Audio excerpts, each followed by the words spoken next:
Hey guys, Brad here with Custom Offsets. Got another episode of Listen Levels. This one's going to be a 7-inch rough country bracket kit for 14 and up GM half-ton trucks. Like I said, this one's a bracket kit. This one's a little different. We've done knuckle kits, and so the main difference is on this kit is rather than coming with a new knuckle to correct for ball joint angles, you're actually going to quiet on the set. You're actually going to be dropping the upper control arm as well. There's a couple of advantages to doing it this way. Well, there's not really.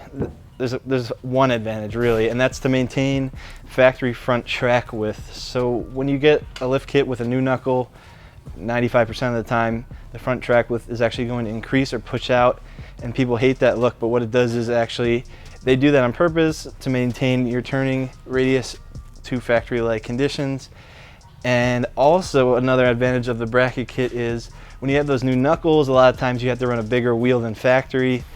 So with these kits, you can actually run the factory wheel and size, and you don't have to worry about getting aftermarket wheels.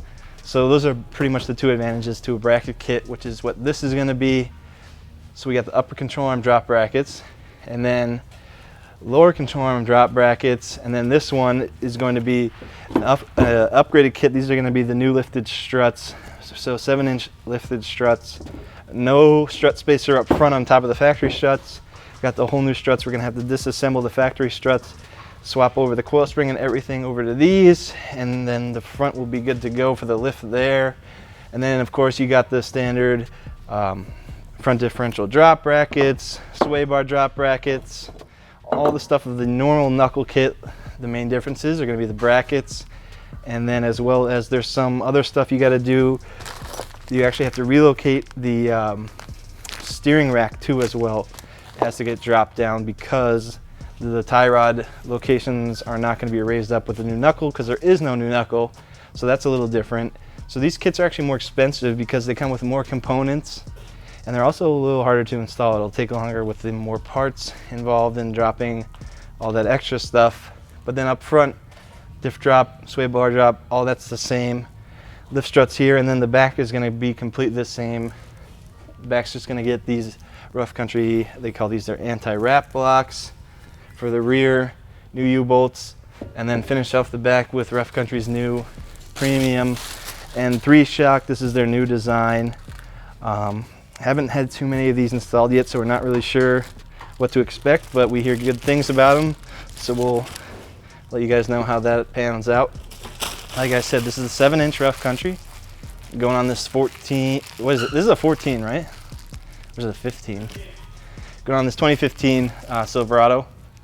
Banker's got a lot of work to do, so we're gonna get out of here so you can install it. Go buy a rough country shirt to win.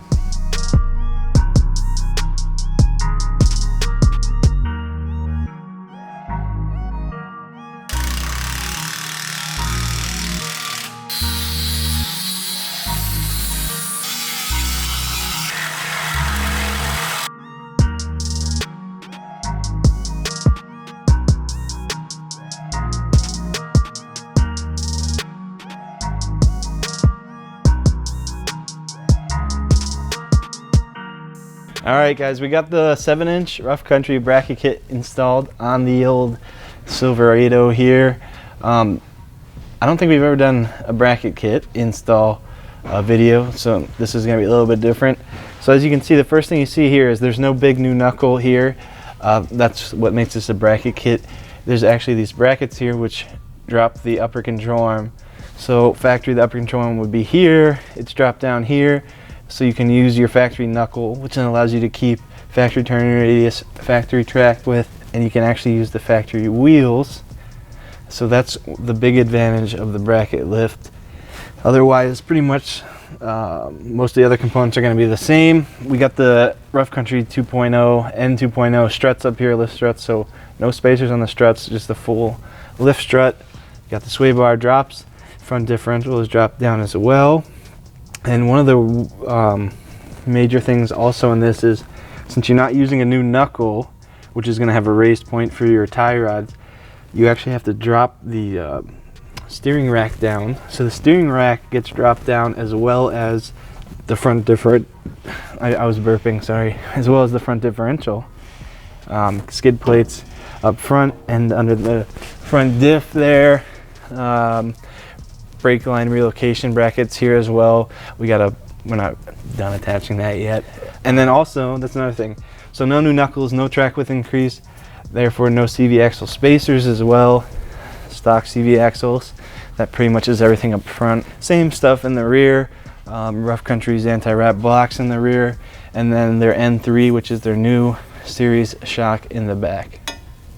That's pretty much it. Peace.